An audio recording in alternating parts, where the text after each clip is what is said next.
Exercice 6, on vous demande ici, donc, enfin on vous donne le polynôme P qui est là, et on vous demande, première question, montrer que I est une racine de P et en déduire son ordre et en donner son ordre de multiplicité. Alors pour montrer que I est une racine de P, on va prendre la définition de racine, on va calculer P de I et on va montrer que ça vaut 0. Donc commençons par ça. P de I. P de I, ça va donner. On va avoir du I puissance 5 moins 3I puissance 4 plus 2I puissance 3 moins 6I au carré plus I moins 3. Ça va donner, alors I ça fait I au carré je rappelle ça fait moins 1, si I carré moins moins 1, I au cube ça fait moins I, I puissance 4 ça va faire plus 1, vu que moins 1 au carré ça va donner plus 1, et si I puissance 4 fait plus 1, I puissance 5 ça fait plus I. Du coup on trouve, si on récapitule ici, I, moins 3, moins 2I, moins 6 donc plus 6, I au carré fait moins 1, plus I et moins 3. Du coup, on observe qu'on trouve ici 6 moins 3, ça fait 0. On va avoir ici moins 2i plus I, ça fait 0 aussi. Donc I est bien une racine de P.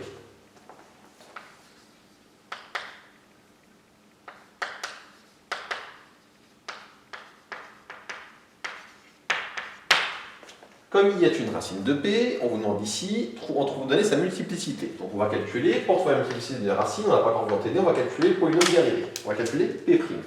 Donc calculons P', je vous rappelle, c'est la même règle que d'habitude que vous savez toujours faire pour dériver, c'est-à-dire on va d'abord dériver x puissance 5. Dériver de x puissance 5, ça va donner ici 5x puissance 4, puis on va avoir du moins 3 fois 4 x puissance 3, donc moins 3 fois 4 ça va donner directement du moins 12x au cube, plus 2 fois 3, donc plus 6x au carré, moins 6 fois 2x, donc moins 12x, plus 1, et dérivé de moins 3, ça fait 0. On va calculer donc P' de I pour voir si ça vaut 0 ou pas. Donc faisons-le. P' de I égale 5 fois I puissance 4, moins 12I au cube, plus 6I au carré, moins 12I plus 1. Ça va nous donner 5I puissance 4, ça fait 5, moins 12I au cube, ça fait plus 12I, plus 6I au carré, ça fait moins 6, moins 12I plus 1. Plus 12I, moins 12I, ça simplifie, moins 6 plus 5 plus 1, ça fait 0.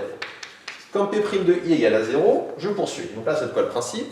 Je vais faire mes dérivées successives, calculées en I. Tant que ça fait 0, je continue. Dès que ça fait plus 0, je m'arrête. Donc faisons maintenant P seconde. P seconde, si je dérive P' qui est ici.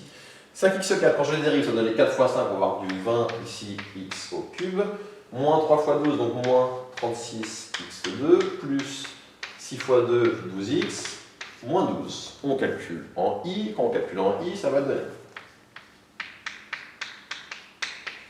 P seconde de I égale, on va avoir donc du 20i au cube, moins 36i au carré, plus 12i, moins 12. Ça fait 20i au cube, ça fait moins 20i, moins 36i au carré, ça fait plus 36, plus 12i, moins 12. On peut calculer, donc on va dire comment c'est différent de 0, 36 moins 12, ça fait 24. Donc 24 plus, moins 8i. Ce qui est intéressant, c'est que ce qui est important, c'est que c'est différent de 0 ici. Donc là, qu'est-ce que je viens de vous montrer? Je viens de vous montrer que I était une racine de P. Comme P' de I est égal à 0, mais que P seconde de I est différent de 0, je peux dire que I est une racine de P de multiplicité 2. Je réexplique ça tout de suite. Donc I est une racine de P de multiplicité 2. Pourquoi cela? Alors il y a deux façons de voir pour la multiplicité. Vous avez dû arriver jusqu'à la dérivée seconde. Quand vous êtes arrivé jusqu'à la dérivée seconde, c'est multiplicité 2. Ou bien, quand vous avez remplacé, vous avez trouvé une première fois et une deuxième fois 0. Quand vous avez trouvé 2 fois 0, c'est multiplicité 2. Voilà un moyen mnémotechnique, un moyen pratique de retenir la multiplicité quand on fait ce genre de choses. Avant de passer à la question 2, regardons qu'est-ce qu'on peut en déduire.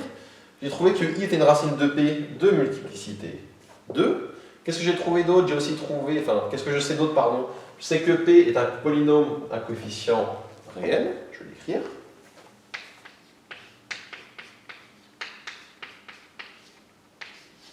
J'ai un polynôme à coefficient réel qui admet une racine complexe. Qu'est-ce que j'en déduis?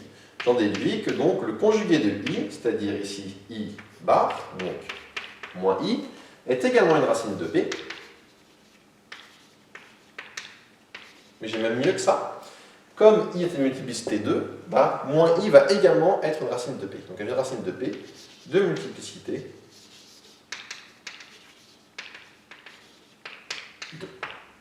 Et du coup, je vous laisse faire une petite pause maintenant pour essayer de faire la question 2. Vous avez tout ce qu'il vous faut normalement pour faire la question 2. Question 2, on vous demande de factoriser le polynôme P sur R et sur C. Donc, ce qu'on a vu à la question 1, c'est que I est une racine de P de multiplicité 2 et que moins I est également une racine de P de multiplicité 2. Qu'est-ce qu'on peut en déduire de ça? On peut en déduire que le fait que I soit une racine de P de multiplicité 2, je peux en déduire que X moins I au carré divise P. Le fait que moins I soit une racine de P de multiplicité 2, je peux en déduire que X moins I, c'est-à-dire X plus I, comme c'est multiplicité 2 au carré, divise P. Autrement dit, je sais que X moins I carré fois X plus I au carré divise P. Regardons, si on prend un peu de recul, X moins I carré fois X plus I carré, c'est un polynôme de degré 4. Donc quand je vais faire ma division euclidienne de P par ce polynôme de degré 4, il va rester un polynôme de degré 1, et donc j'aurai terminé.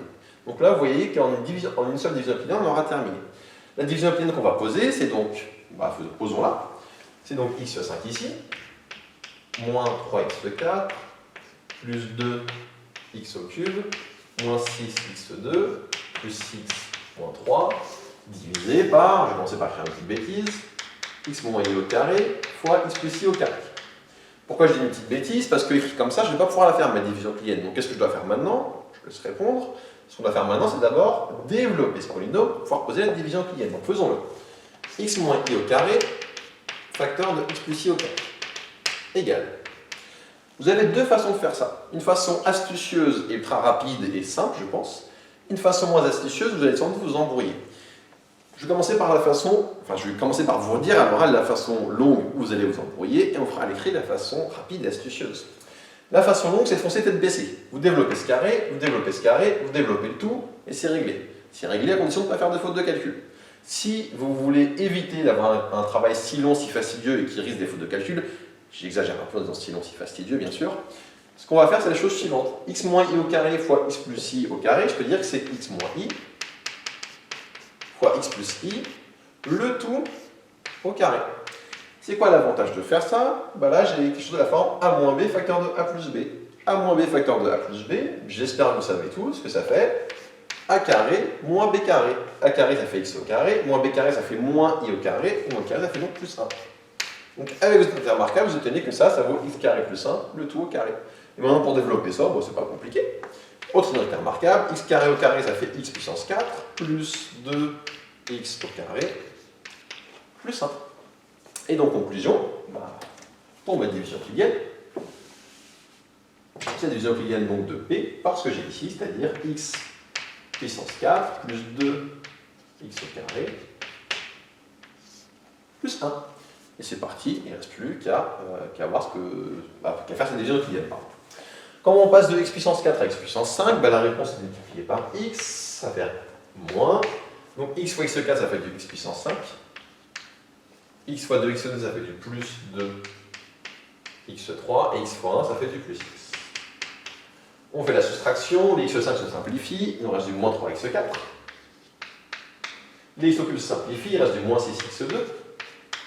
Les x se simplifient, il reste du moins 3.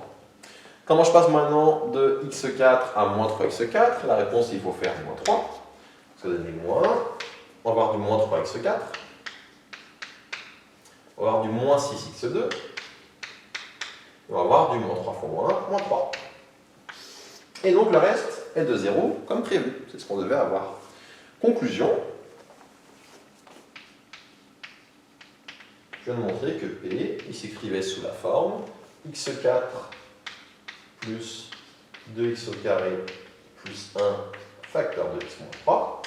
Et on a quasiment terminé. Pourquoi quasiment? Attention, il ne faut surtout pas laisser cette forme-là comme ça, parce que là, c'est ni factorisé sur R, ni sur C écrit ainsi.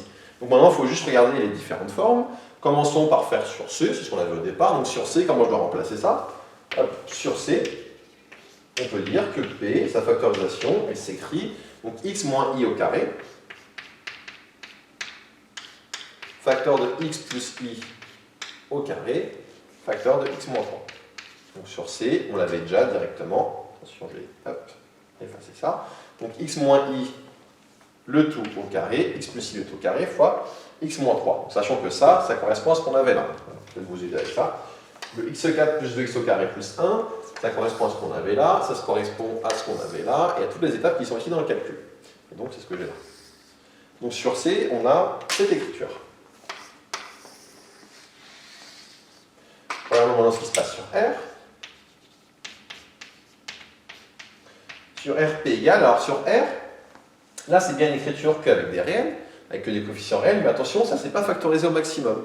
Mais pour le coup, si jamais j'avais fait ma petite phase astucieuse, si vous avez développé tout à l'heure tête baissée, vous n'allez pas avoir cette étape-là, et pour le coup, cette étape-là, c'est la factorisation de ce polynôme ici sur R. Du coup, ce polynôme-là, quand on est sur R, c'est comme ça qu'il faut l'écrire. Si vous regardez bien votre formule de cours, c'est la forme, c'est sous la forme d'un polynôme de degré 2 avec delta négatif, puissance éventuellement quelque chose. Donc c'est la forme factorisée sur R. On retrouve ici x au carré plus 1, le tout au carré, facteur de x moins 3. Et donc la factorisation sur R, ben voilà. Et ça termine ici complètement cet exercice.